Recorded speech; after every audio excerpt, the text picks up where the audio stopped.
Vote चोर गद्दी चोर के बारे में लगातार तेजस्वी यादव और राहुल गांधी बोल रहे हैं कि चारा चोर बिहार छोड़। जनता जान रही है कि कौन सबसे बड़ा चोर है और कौन सबसे बड़ा अत्याचारी और भ्रष्टाचारी है। वही पप्पू यादव तेजस्वी यादव को 1 महीना पहले गाली दे रहे थे। किस तरह की दोहरे चरित्र रखते हैं ये लोग और किस तरह से अविलंब अपने लाभ के लिए और अपने फायदा के लिए अपना चरित्र बदल देते हैं। पनोरमा ग्रुप, जो सोचता है वो करता है। बिहार में राहुल गांधी और तेजस्वी यादव की यात्रा चल रही है। लगातार जो है वोट चोर गद्दी चोर को लेकर लगातार जो है प्रधानमंत्री मोदी के ऊपर जो है वार किया जा रहा है। हमारे साथ बातचीत करने के लिए पूर्वांचल नेता नीरज तिवारी है। आप किस तरीके से देख रहे हैं लगातार जो है वोट चोर गद्दी चोर के बारे में लगातार तेजस्वी यादव और राहुल गांधी बोल रहे हैं? देखिए, जिस तरह की भाषा का प्रयोग ये लोग कर रहे हैं, इनके चरित्र को वो दर्शाता है कि इनका जो भाषा है वो किस हद तक ये गिर सकते हैं।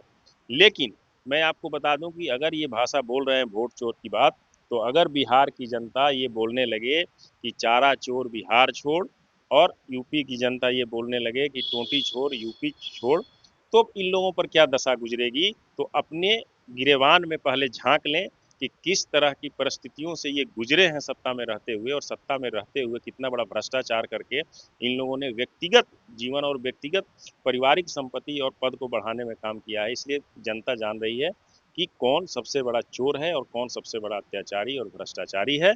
इसलिए इन लोगों की इस बातों को कोई प्रभाव नहीं पड़ने वाला है। ये लोग एक एजेंडा चलाना चाह रहे हैं जो एजेंडा चलने वाला नहीं। लेकिन राहुल गांधी कर रहे हैं कि बिहार की जनता जो है जाग चुकी है और यहीं से जो है बिगुल फूका गया है। बिहार की जनता जो जागरूक हो चुकी है, इसलिए अब जो है बिहार में महाराष्ट्र वाली जो चाल है बीजेपी की वो चलने वाली नहीं। देखिए, ये राहुल गांधी जो बोल रहे हैं, बिहार की जनता आज से जागृत नहीं है। शायद राहुल जी को ये मालूम नहीं है कि पूरे विश्व का प्रथम लोकतंत्र जो था वो बिहार से ही शुरू हुआ था।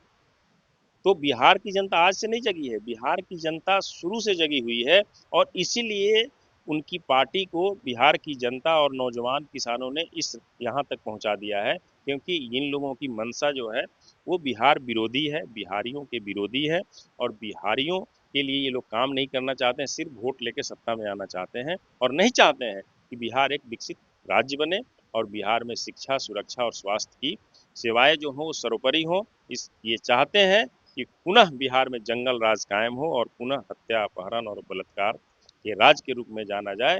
इसीलिए राहुल जी तेजस्वी जी को कंधे पर बैठा के और उनको आगे करके और चाहते हैं कि किसी तरह से हम लोग सत्ता के गलियों तक पहुंचे। यात्रा जो है सीमांचल में चल रही है। पूर्णिया से सांसद पप्पू यादव लगातार जो है तेजस्वी यादव को जननायक बता रहे हैं। हालांकि कांग्रेस पहले से ही राहुल गांधी को जननायक बता रही है। जेडीयू ने साफ कहा है कि जननायक सिर्फ कर्पूरी ठाकुर है। राहुल गांधी और तेजस्वी यादव किस तरीके के जननायक हैं? बिल्कुल सही बात है। बिहार में जननायक सिर्फ कर्पूरी ठाकुर जी को जननायक की उपाधि दी गई थी।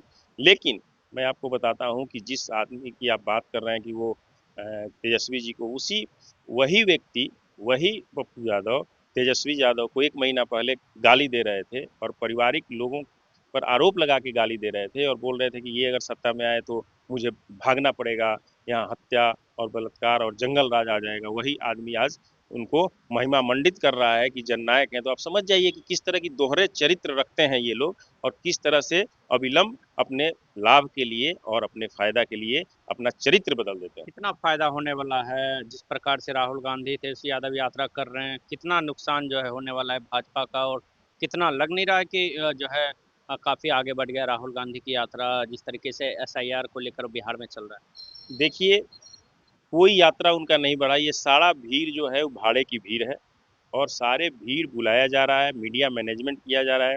इनको करने के लिए कोई काम नहीं है, तो इसलिए ये बिहार और सीमांचल की यात्रा पर गए हैं। और इन्होंने जो यात्रा में संदेश दिया है वो बिहार की भली भांति जो भी प्रबुद्ध लोग हैं, बिहार के छात्र हो, नौजवान हो, किसान हो या जो भी लोग हैं, वो समझ रहे हैं कि इनके साजिश के तहत बिहार को फिर जंगल राज की तरफ ले जाने के लिए राहुल गांधी आए हैं। और बिहार में भ्रष्टाचार, अत्याचार और दुराचार बढ़ाने के लिए ये तेजस्वी जी को आगे करके और चाहते हैं कि बिहार एक विकसित राज्य नहीं बने और यहाँ शिक्षा, स्वास्थ्य और सुरक्षा की जो व्यवस्था है वो पुनः 15 साल पहले वाले जंगल राज के रूप में रहे और हम लोग यहाँ से हमारे मंत्री विधायक लूट के और करोड़पति अरबपति हो जाए और उन लोगों का एसेट्स बढ़ जाए, उन लोगों के बाल बच्चे का एसेट्स बढ़ जाए।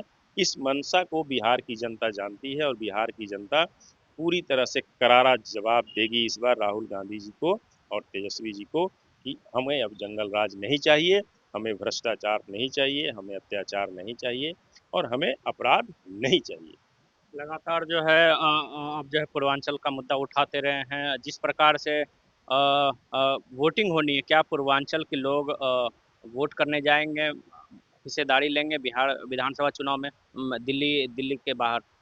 देखिए, जो भी वहाँ के वोटर हैं बिल्कुल जाएंगे और वहाँ जाके और इन लोगों को सबक सिखाने का काम करेंगे, क्योंकि पिछले 15 साल में जो सत्ता रही है लालू जी की और जो आरजेडी का और कांग्रेस का, इन दोनों के सत्ता के काल में सबसे ज़्यादा अगर कोई परेशान हुआ है तो बिहार के नौजवान, बिहार के मजदूर और बिहार के छात्र।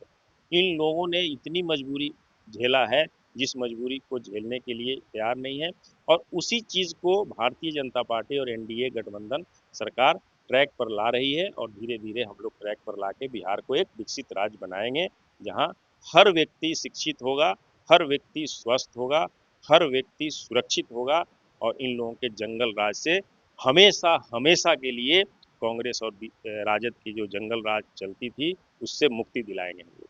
चलिए, ये थे हमारे साथ बातचीत करने के लिए पूर्वांचल नेता नीरज तिवारी जी। आप देखते रहिए न्यूज़ 8। धन्यवाद।